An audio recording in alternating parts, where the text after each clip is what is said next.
ഞാനിന്ന് ഉണ്ടാക്കാൻ പോകുന്നത് കാബേജും ക്യാരറ്റും കൂടിയിട്ടുള്ള ഒരു തോരനാണ്.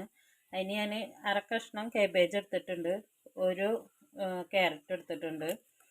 ഇനി നമുക്കതിലേക്ക് പച്ചമുളക് ഇട്ട് കൊടുക്കാം, തേങ്ങ ഇട്ട് കൊടുത്തിട്ടുണ്ട് കേട്ടോ, കുറച്ച് ജീരകം ഇട്ട് കൊടുത്തിട്ടുണ്ട്, കുറച്ച് മുളകും പൊടി ഇട്ട് കൊടുത്തിട്ടുണ്ട്. മുളക് ഇട്ട കാരണം ഞാൻ കുറച്ച് മുളകും പൊടി ഇട്ട് കൊടുത്തിട്ടുള്ളൂ. പിന്നെ കുറച്ച് മഞ്ഞൾപ്പൊടി ഇട്ട് കൊടുത്തിട്ടുണ്ട്, കുറച്ച് വേപ്പിൻ്റെ ഇല ഇട്ട് കൊടുത്തിട്ടുണ്ട്.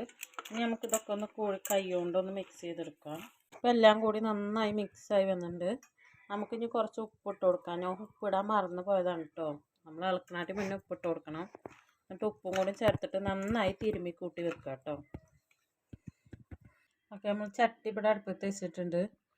വെളിച്ചെണ്ണയാണ് വീത്തി കൊടുക്കുന്നത് കേട്ടോ. വെളിച്ചെണ്ണയിൽ ചെയ്യുമ്പോൾ എല്ലാത്തിനും പ്രത്യേക ഒരു ടേസ്റ്റ് ഉണ്ടാവുമല്ലോ. അപ്പോൾ നമുക്ക് കടുക് ഇട്ട് കൊടുക്കാം. നമുക്ക് കുറച്ച് അരിമണി ഇട്ട് കൊടുക്കാം, കുറച്ച് കറിവേപ്പില, മുളക് ഇട്ട് കൊടുത്തിട്ടുണ്ട്. നമുക്കൊന്ന് മിക്സ് ചെയ്ത് കൊടുക്കാം. ഒന്നുള്ളി അരിഞ്ഞ് വെച്ച് ഇട്ട് കൊടുക്കാം. നന്നായി മിക്സ് ചെയ്ത് കൊടുക്കാം. കുറച്ച് ഉപ്പിട്ട് കൊടുക്കാം കേട്ടോ. നമ്മൾ മറ്റേതിൽ ഉപ്പിട്ട കാരണം ഈ ഉള്ളിക്ക് ഒന്നിട്ടാൽ മതി. നന്നായി മൂത്ത് വന്നിട്ടുണ്ട്. അപ്പം നമുക്ക് മിക്സ് ചെയ്ത് വെച്ചിട്ടുള്ളത് ഇട്ട് കൊടുക്കാം.